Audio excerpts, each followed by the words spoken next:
How many we got out today? This sort of stuff always comes up.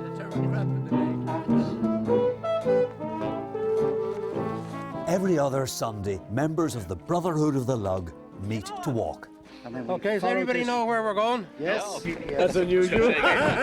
This is where we normally get lost. Some of the members are in their 60s, many more are well into their 70s. Well, I don't need the help, I'm not that old yet. This is a group laced with humour and bound by a strong sense of camaraderie.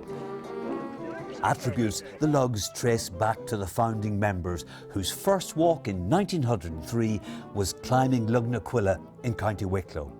As yet, the group had no name. At their first meeting after the walk, they decided to call it Brotherhood of the Lug. Oh, Lug, short for Lugnaquilla? Well, we assume it is, though in fact the logo has an ear, which of course could be a lug as well.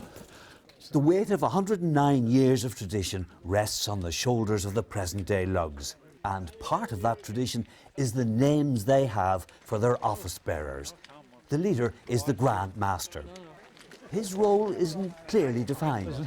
It's very loose and free. You get the best bedrooms in the hotel, Dermot. No, I leave that to John Cruise. Similarly, vagueness surrounds the Grand Prior's role, although he does keep a check on members' morals. He's not allowed to resign. And it's a job for life. It's fantastic. It's like being elected Pope. White smoke goes up and you're there forever. It would seem the role of Grand Constable is more clearly defined, keeping order. Brendan Smith had to get a new walking stick when he got the role. Even though they're very, very old, it's very hard to keep them proper. So I got the one with the hook, and I just grabbed their legs and knocked them over. And when they're on the ground, bonk. And they do everything I tell them after that.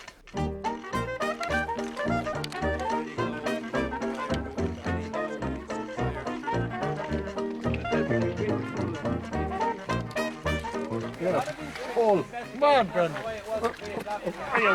You're great for your age. In this group, you can get a title very quickly. Hugh Sweeney became Master of Signals after he used his mobile phone to call for extra help when a lug fell into a river. In acknowledgement of that act of heroism and bravery in climbing a little higher than the rest of them to get a signal, I was made Master of Signals, of which I'm obviously very proud. Yeah. Tom, did you enjoy that bit of a sauce? Recently, early diaries came to light showing that the first Lugs were good eaters, good drinkers and very good walkers. And the striking thing about it is the distances these guys walked with no proper hiking gear, waistcoats and ties and trousers, and they hiked up to 26 miles per day. How would that compare with the distances you fellas would do today? Oh, well, I'd refer that to the Grandmaster. It wouldn't be appropriate for me to answer that. Grandmaster? We do grand distances. What's your answer? We do 8 to 10 kilometres. As the afternoon advanced, the mist draped its mantle more closely around the brothers. But with the end in sight, the mist lifted, the spirits lifted even more, and singing began. In the meadow, and when the mud is white and white with snow, The early Lugs ended their walks in pubs or hotels. Today's Lugs do the same, although prices have gone up somewhat, as the 1904 club receipt shows. There's about 40 drinks, between 10 people, but the grand total is £1, 2 shillings and 10 pence. A diary entry from 1904 gives the flavour of Lugs meetings then. The candidates having been introduced, the following law was passed: that any member who will not sing, dance, or in any way amuse the brethren when called upon shall be sent to bed.